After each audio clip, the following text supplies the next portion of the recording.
teams are starting out strong. This is a good sign for them, a positive sign for both teams. Talagang ramdam mo na yung quarterfinals.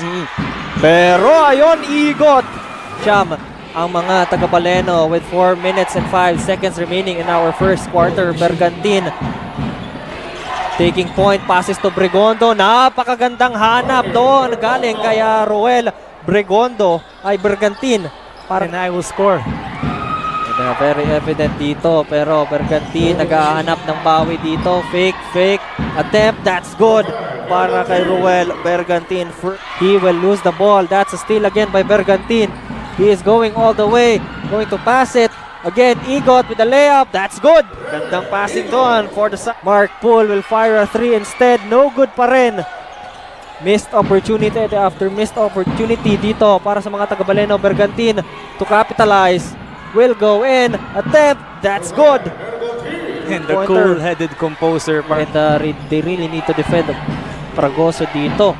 And okay rin naman ang strategy na yon. Pero Bergantin on the other side will get that layup. Grabe. Pinaglaruan niya lang doon si Fragoso on his tao doon. Intercepted here by Kataingan.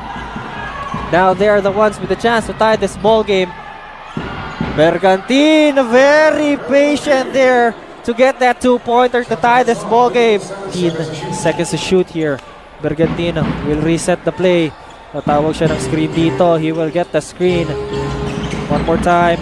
7 seconds on the shot clock. Nice spin move. Floater. That's good. Easy shot here para kay Roel Bergantin. 10 points in this ball game.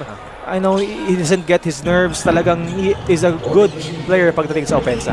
Bergantin got away with that defense. Will pass to Nalos Jr. to get that high percentage shot in. Corner. Mark Poole will slash and mid-range jumper. No good. Bergantin passes to Versales. Open siya dito with that easy layup. That's good. Foul doon. 3-on-3 dito ngayon. Nalos will pass to Bergantin. Intercepted there. Muntik pang makakuha dito ng steal.